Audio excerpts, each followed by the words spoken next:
Hello, Prairie View students, family, staff, and guests. We're reading The Snow Treasure by Marie McSwiggan. We're on chapter 21. Did you guess where I was last chapter? If you said Mrs. Harden's room, you're correct. Now I'm in someone else's room. Good luck guessing. It was Uncle Victor who had spoken. It took some minutes for Mrs. Lindstrom and Peter to recover from their astonishment. When they did, they realized that they were being shown up a fur-screened gangplank. At its head stood Rose, the mate, with a hand to help them all right on the dancing deck. "But you're the ones to be surprised," Victor was saying. "What about me? I was expecting 2 teams as usual. Instead, I find you 2 and Buddy any friends." The Clank Pearson was a fishing smack of 50 tons. She had been built long before Uncle Victor's time for the herring industry. She carried a slope rig and could set a course and square sail. But Uncle Victor had installed a 13-horsepower engine, so the Clang had no need to wait for wind but could travel under her own force at all times. When newer and finer boats were built in the shipyards of the coast, people would ask Victor Lundstrom why he didn't get one. "Why, you sail that tub?" they would question, knowing he could afford the finest. To people who spoke in such fashion, Uncle Victor had little to say, but Peter knew what his uncle thought about the Clang. "There never was such a ship in the whole history of navigation," he once told Peter. "She's the sturdiest thing afloat, and she's as easy to manage as a kitten. As for capacity, well, for her size, she's the beat of anything you've ever heard tell of. Why, I could carry food and fuel for 5 years if I ever decided to make a polar expedition."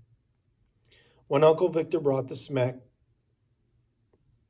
years ago, he changed her name. There were those who asked why the name Clang Pearson, but Peter knew why his uncle called the boat he loved after one of his heroes. Clang Pearson was a Norseman who went to America and who, because of his bravery in the face of hardships, was called the Norwegian Daniel Boone. "I'll give you tea, although I don't expect visitors." Uncle Victor showed them into his cabin. One of the greatest thrills for Peter's childhood was to have tea aboard the Clang. But alas, invitations were hard to get.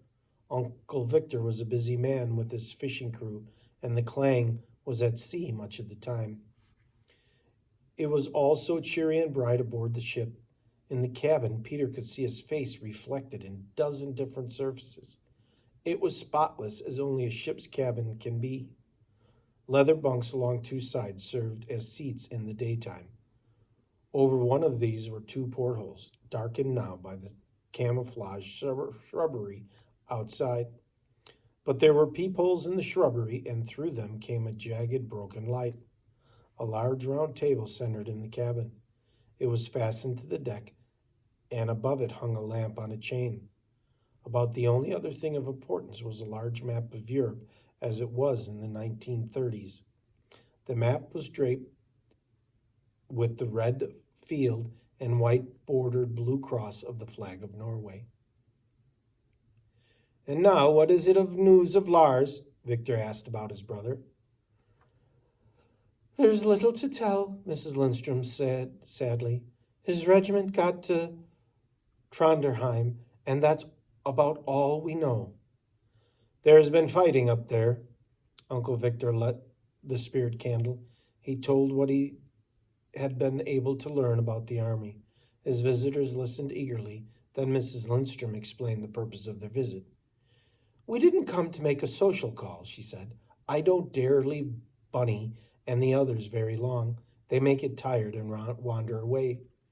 We came to warn you that somebody may be watching you. Helga Thompson said she heard something and saw someone move down here yesterday. Then Peter saw a German soldier on skis come out of the trail from here that cuts the road near Holmes." Uncle Victor looked grave. It could have been Rolls or me that Helga saw. We've been watching every move these youngsters make. They haven't come once that one or the other hasn't stood guard.